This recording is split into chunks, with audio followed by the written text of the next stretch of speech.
Morning friends, welcome back to my channel. This is Kumari Ruchika, specialized in animal husbandry. तो आज हम आपको एक इंजेक्शन के बारे में बताने वाले हैं जो हर गांव, हर वेटनरी डॉक्टर, हर लाइव स्टॉक फार्मर के लिए बहुत ज़्यादा इंपॉर्टेंट है। और ये इंजेक्शन किसी वेटनरी इसके बिना ना वेटनरी का ट्रीटमेंट अधूरा है। हाँ, ये कहना गलत तो नहीं होगा। तो ओवरऑल हम बात करने वाले हैं टेट्रासाइक्लिन इंजेक्शन के बारे में। ये इंजेक्शन टैबलेट के फॉर्म में भी आता है, पाउडर के फॉर्म में भी आता है और इंजेक्शन के फॉर्म में भी आता है। तो आज मैं आपको बताने वाली हूँ आखिर इस इंजेक्शन में ऐसी कौन सी बात है कि मैं कह रही हूँ कि वेटनरियन की पूरी ट्रीटमेंट इसके बिना अधूरी है। तो इस वीडियो में मैं बताने वाली हूँ ये इंजेक्शन क्या है, किस टाइप में आती है, कौन सी वेटनरी यूज करना चाहते हैं इसको, और कौन कौन सी बीमारियों में ये काम आता है। और साथ ही मिल्क, जो जानवर मिल्क दे रहे हैं उनके लिए सेफ है या नहीं, डोज कितनी हो सकती है, आईएम या आईवी या सबकंटिन्यूअस, सबकट किस तरह से लगता है, किन इंजेक्शन के साथ कभी नहीं मिक्स करना चाहिए, क्या साइड इफेक्ट है नुस्खे, और साथ ही किस कंडीशन में बिल्कुल अवॉइड करना चाहिए। तो ये वीडियो एंड तक जरूर देखिएगा क्योंकि आधी इंफॉर्मेशन हमेशा बहुत ज्यादा जानलेवा होती है। तो सबसे बात करते हैं कि टेट्रासाइक्लिन है क्या।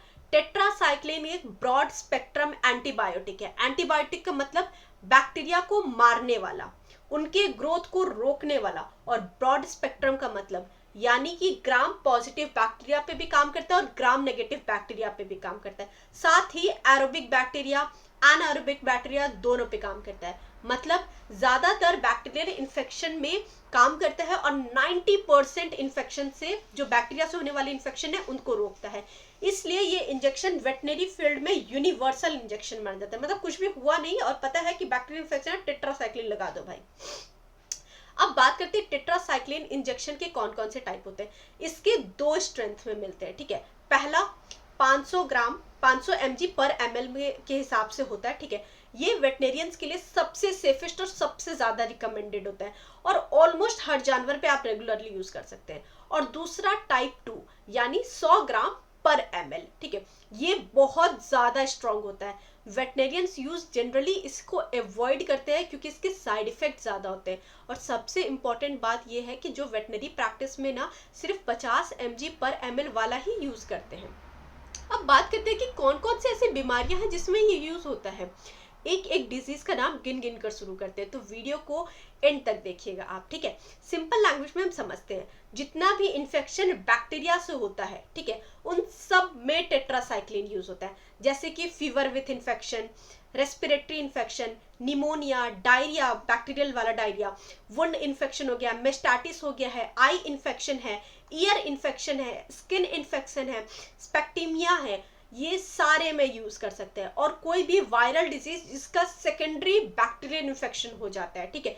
फॉर एग्जाम्पल कोई वायरल डिजीज हो गया, जैसे फूट एंड माउथ डिजीज हो गया और उसमें बैक्टीरिया का भी इन्फेक्शन हो गया, तो वहां पे भी आप इसको यूज कर सकते हैं।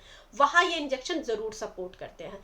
अब बात करते हैं कि क्या हम इसको जो जो जानवर दूध देते हैं, क्या हम उनमें यूज कर सकते हैं। ये बहुत ही इंपॉर्टेंट सेक्शन है।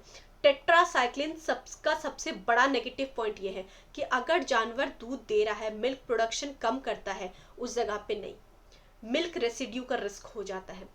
प्रेग्नेंट या फिर लैक्टेटिंग एनिमल्स में पूरी तरह से अवॉइड करना है, ठीक है। अगर हाई यील्डिंग एनिमल है, नहीं देना है। प्रेग्नेंट अगर गाय या भैंस है, बिल्कुल अवॉइड कीजिए इसको। अगर इमरजेंसी हो तो सबसे पहले डॉक्टर से सलाह लीजिए। मिल्क विड्रॉल पीरियड के हिसाब से आप फॉलो कीजिएगा तो ज्यादा बेहतर है, ठीक है। मतलब ऐसा कि अगर आप ये इंजेक्शन दे दिए ना, तो कुछ होता है कि 3 से 4 दिन तक आप उसका दूध यूज नहीं कर सकते, तो उसके हिसाब से ही, ठीक है। गलत अगर आप यूज कीजिएगा, मिल्क डायरेक्टली गिर जाएगा, रिकवरी स्लो हो जाएगी और फार्मर्स को सबसे बड़ा इकोनॉमिक लॉस होगा क्योंकि मिल्क प्रोडक्शन सीधे गिर जाएगी। भाई दूध बेच के ही तो पैसा कमा रहे हैं हम। अब बात करते हैं इंजेक्शन से जलन क्यों होती है, ठीक है। इस इंजेक्शन को लगाने के बाद ना जलन होती है। टेट्रासाइक्लिन जो है ना, वो आईएम दिया जाता है, इंट्रामस्कुलर में लगाना होता है, ठीक है। सबकट पे भी लगता है, लेकिन बहुत ही ज्यादा एकदम चिड़चिड़ाता है वो, ठीक है। बहुत ही ज्यादा बर्निंग सेंसेशन या पेन करता है। इसका पता है बेस्ट सॉल्यूशन क्या है, आईवी, इंट्रावेनस, सबसे सेफ रूट। वेनस में लगाने पे, वेंस में आप लगाइएगा ना तो जलन कम होती है। इसलिए अगर पॉसिबल हो तो हमेशा इंट्रावेनस यूज करें। इंट्रावेंस वेंस में डालेंगे तो ज्यादा बेहतर होगा। अब बात करते हैं रूट ऑफ एडमिनिस्ट्रेशन। टेट्रासाइक्लिन को हम IM देते हैं, IV देते हैं, सबकट देते हैं, eye drop, ear drop, wound dressing, intramammary और इंट्रायूटराइन, इन सारे केसेस में जो है वो दिया जा सकता है। पर हाँ, एक बात, इंट्रायूटराइन को जनरली अवॉइड करते हैं, उसमें नहीं। इंट्रामेमरी को बहुत ही स्पेशल केसेस में, मतलब बहुत ही केसेस कॉम्प्लिकेट हो गई है तभी। यूट्रस में इसका यूज बहुत ज़्यादा इरिटेशन करता है और लॉन्ग टाइम फर्टिलिटी का इशू हो जाता है, मेन दिक्कत ये हो जाती है। साथ ही किन इंजेक्शन के साथ आप इसको मिला करके दे सकते हैं, कभी भी टेट्रासाइक्लिन को कैल्शियम वाले इंजेक्शन के साथ नहीं देना है। कोई स्ट्रॉन्ग एल्कलाइन ड्रग है नहीं, रैंडम एंटीबायोटिक के साथ मिक्स करके कभी भी नहीं। डॉक्टर के प्रोटोकॉल के हिसाब से ही आप इसको कंबाइन करके दीजिए। अब बात करते हैं इसको रखना कैसे और हैंडल कैसे करना है। ठीक है, ये भी बहुत जरूरी है।